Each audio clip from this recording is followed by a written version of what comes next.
So the topic is complementary genes.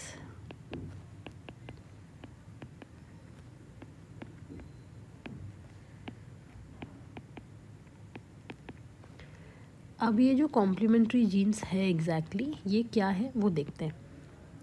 आप example से समझिए कि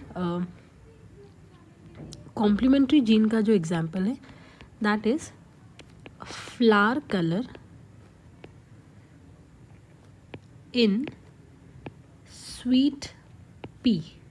मेंडल ने जिस पे काम किया था that was garden pea, that was Pisum sativum. And ये जो हम पढ़ रहे हैं दिस इज स्वीट पी जिसका साइंटिफिक नेम है लेथाइरस ओडोरेटस. ठीक, अब एक बार थोड़ा सा समझिए. मान लीजिए एक सबस्ट्रेट है या एक रॉ मटेरियल है and this raw material is white in colour. ठीक है, इस रॉ मटेरियल से बनता है एक सब्सटेंस जिसको आप बोलते हो क्रोमोजन, जो वैसे कंपाउंड अलग है बट ये भी वाइट कलर का है. और ये क्रोमोजन से आगे जाके एक पिगमेंट बनता है जिसका नाम है anthocyanin which is purple in colour. इतना समझ में आया? ओके, व्हाट इज हैपनिंग कि एक रॉ मटेरियल है जो कि वाइट कलर का है. ये वाइट कलर का raw material will be converted into a chemical compound which is chromogen, जो कंपाउंड अलग है लेकिन इसका भी कलर वाइट है. ये क्रोमोजन को कन्वर्ट किया जाता है एंथोसाइनिन में which is purple in colour. अब यहाँ पे और यहाँ पे आपको दो एंजाइम चाहिए. ओके, तो अब जब मैं flower colour in sweet pea की बात करती हूँ it is controlled by 2 genes. एक है जीन सी और दूसरा है जीन पी. कोई भी जीन खुद को कब एक्सप्रेस करता है और कैसे एक्सप्रेस करता है? अगर मैं जीन्स की बात करूँ, जीन्स खुद को एक्सप्रेस करते हैं by forming a particular protein, और वो प्रोटीन से आप फर्दर आगे कोई एंजाइम बनवा सकते हैं. तो आपको इस स्टेप ए में भी कोई एंजाइम चाहिए और यहाँ पे स्टेप बी में भी कोई एंजाइम चाहिए, और ये एंजाइम बनाते हैं आपके gene C and gene P.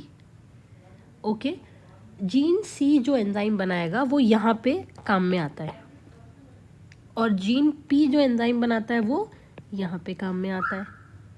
Now the question arises कि यहाँ पे flower colour in sweet P में 2 कलर के फ्लावर बनते हैं. एक फ्लावर बनेगा पर्पल या फिर बनेगा वाइट. अब वाइट और पर्पल फ्लावर कब बनते हैं दैट इज द क्वेश्चन. आपको पर्पल फ्लावर बनाने के लिए यहाँ से रॉ मटेरियल से एंथोसाइनिन का सफ़र जो है वो तय करना पड़ेगा, राइट. सो रॉ मटेरियल से क्रोमोजन बनाने के लिए आपको सी जीन का एंजाइम चाहिए और क्रोमोजन से एंथोसाइनिन बनाने के लिए आपको पी जीन का एंजाइम चाहिए. अगर मैं इस केमिकल रिएक्शन से सी जीन को हटा दूं तो क्या एंथोसाइनिन बनेगा? नहीं बनेगा, क्योंकि पहला स्टेप ही सी जीन है. सो रॉ मटेरियल वैसा का वैसा रहेगा, मतलब वाइट कलर का ही रहेगा, करेक्ट. ओके, अब मैं अगर यहाँ से पी जीन हटा दूँ तो क्या एंथोसाइनिन बनेगा? नहीं. क्यों? क्योंकि यहाँ पे raw material will be converted into chromogen in the presence of C, लेकिन फिर आपके पास पी तो है ही नहीं, और जब पी नहीं है तो एंथोसाइनिन में कन्वर्ट नहीं होगा, करेक्ट ना. Okay, so that means to produce a purple colour का flower you require C gene and P gene both, correct ना. Okay, that means C and P gene जब साथ में आते हैं तो वो एक नया फिनोटाइप एक्सप्रेस करते हैं, लेकिन अगर आप दोनों को अलग अलग कर देते हो तो दोनों आपको वाइट कलर ही देंगे. तो जब वो दोनों जीन साथ में रहते हैं तो वो एक दूसरे को कॉम्प्लीमेंट करते हैं and they are producing a new phenotypic expression. अगर इन दोनों में से कोई भी गायब हो जाता है तो वो एक्सप्रेशन नहीं होगा, वो फिनोटाइप एक्सप्रेस नहीं होगा. ओके, अब हम जो आपने क्रॉस पड़ा है, दैट इज डाईहाइब्रिड क्रॉस, उसके रेस्पेक्ट में बात करेंगे क्योंकि हम दो जीन की ही बात कर रहे हैं, ठीक है। तो डाईहाइब्रिड क्रॉस का आपका जनरल जो रेशियो आया था मैं उसके टर्म्स में लिखती हूँ। अगर capital C small C capital P, ये अगर ऐसा कंडीशन रहता है तो आपको मिलते हैं ऐसे 9, राइट। अगर ऐसा रहता है तो ऐसे आपको मिलते हैं 3, करेक्ट। अगर ऐसा रहता है तो ऐसे आपको मिल रहे थे 3, करेक्ट। और ऐसे वाले आपको मिल रहे थे 1, राइट ना। ये आपका जनरल डाईहाइब्रिड क्रॉस का रेशियो है, ये आप पढ़कर आए हैं कि अगर आपको 9 बनाने हैं तो 2 डोमिनेंट वाले सीन हैं और फिर एक डोमिनेंट एक रेसेसिव, फिर ये वाला रेसेसिव ये डोमिनेंट और ये दोनों रेसेसिव, करेक्ट ना। Okay, now to form a purple colour का flower you require 1 capital C and 1 capital P, correct ना। सो अगर ये दोनों आपको मिल जाते हैं, मतलब सी और पी अगर आपको मिल जाता है तो आपको एंथोसाइनिन मिल जाएगा, करेक्ट। सो दैट मीन्स इस वाले केस के अंदर आपको हमेशा पर्पल कलर का फ्लावर मिलने वाला है, करेक्ट ना। कमिंग टू दिस, यहाँ पे कैपिटल सी तो है, मतलब ये कैपिटल सी तो है पर आपको पी नहीं मिल पा रहा, तो raw material will be converted into chromogen in the presence of capital C, but capital C के आगे वाला स्टेप नहीं होगा, क्यों? क्योंकि कैपिटल पी नहीं है। सो ये किस कलर का रहेगा? वाइट कलर का, राइट ना। कैपिटल सी की प्रेजेंस में raw material will be converted into chromogen, but since you do not have capital P तो क्रोमोजन के फॉर्म में ही रहेगा, एंथोसाइनिन में कभी कन्वर्ट होगा ही नहीं, तो वाइट कलर का फ्लावर मिला। कमिंग टू दिस, यहाँ पे आपके पास में कैपिटल पी है लेकिन you don't have capital C, right ना। तो अगर कैपिटल सी नहीं है तो रॉ मटेरियल क्रोमोजन में ही कन्वर्ट नहीं होगा और फिर क्रोमोजन एंथोसाइनिन में कन्वर्ट नहीं हो पाएगा, क्योंकि यही आगे जाके ये बनाता है। तो जब यही नहीं बनाया तो आगे का स्टेप कैसे होगा, राइट ना। लास्ट वाला केस, इसमें तो दोनों ही कैपिटल वाले नहीं है, ना कैपिटल सी ना कैपिटल पी, तो यहाँ पे भी कैसा बनेगा? वाइट बनेगा, करेक्ट ना। सो दैट मीन्स यहाँ पे आपको वाइट मिला, यहाँ पे आपको वाइट मिले और यहाँ पे भी आपको वाइट मिला। So that means you have 9 purple and 3 + 3 + 1 that is 7 white. So जब भी हम कॉम्प्लीमेंट्री जीन के रेशियो की बात करते हैं, so we talk about phenotypic ratio, क्योंकि जीनोटिपिक रेशियो तो सेम आने वाला है, वही 16 डब्बे बने हैं ना, अभी बना के देख लेते हैं, ठीक है।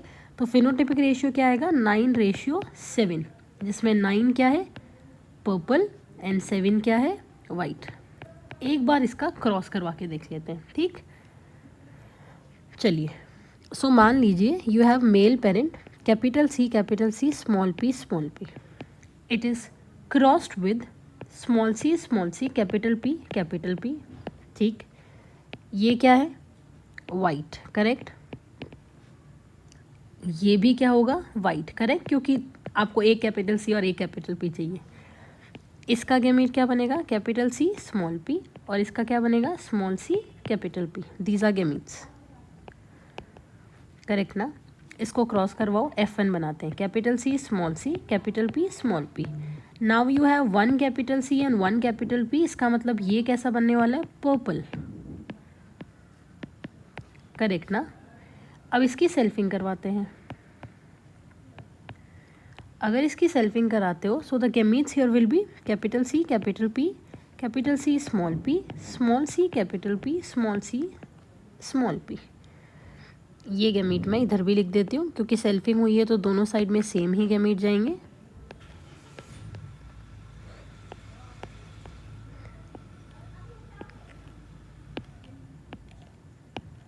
सो let's complete our Punnett square. Okay, so let's start. यहाँ बना capital C capital C.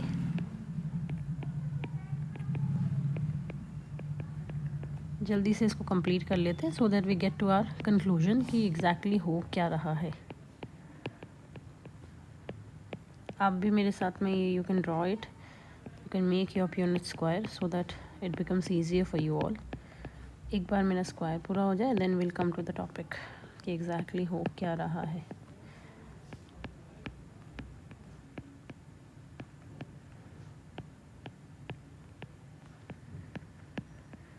So this is square. तो आपको मिले तो टोटल 16 जीनोटाइप ही है ना, इसीलिए हम बोलते हैं कि जीनोटिपिक रेशियो तो वैसा ही आएगा जैसे डाइहाइब्रिड क्रॉस का आया था 1:1, 4:2, 1:1, राइट ना। अब हमको यहाँ पे चेक क्या करना है कि कौन सा पर्पल बनने वाला है और कौन सा दूसरा बनने वाला। पर्पल के लिए require 1 capital C and 1 capital P, 1 capital C 1 capital P, this ये चारों क्या है, purple. Then this is purple, this is purple, ये भी पर्पल, ये भी पर्पल और ये भी purple. So how many purple are there, 1 2 3 4 5 6 7 8 9। So you have 9 purple. How many are white here? This will be white. Ting, ting, ting, ting, ting, ting. So that means how many white are there? 7. So complementary gene का concept बोलता क्या है कि दो gene हैं साथ में रहते हैं और ये दोनों जीन एक दूसरे को कॉम्प्लीमेंट करते हैं। अगर ये दोनों साथ में होंगे तो कोई नया फिनोटाइपिक एक्सप्रेशन आएगा। अगर इन दोनों को अलग कर दिया जाता है तो दोनों अलग तरीके से एक्सप्रेस करेंगे या फिर करेंगे ही नहीं, ठीक है। जो फिनोटाइप इनका साथ रहने से आता है वो नहीं आता अगर इन दोनों को अलग कर दिया जाए। So that's complementary genes and ये एनसीईआरटी में नहीं है, डायरेक्टली नहीं है, सप्लीमेंट्री मटेरियल में है। अगर आपको कॉन्सेप्ट क्लियर नहीं होता, इसमें बहुत ज़्यादा कॉन्सेप्चुअल क्वेश्चन नहीं आएगा। आपसे पूछा जाएगा कि कॉम्प्लीमेंट्री जीन किस में देखा जाता है। So it is seen in flower colour in sweet pea, that is your लेथाइरस ओडोरेटस, और इसका रेशियो पूछा जाएगा कि purple would be 9 and white would be 7। So that's it for complementary gene. I hope clear हुआ। Thank you.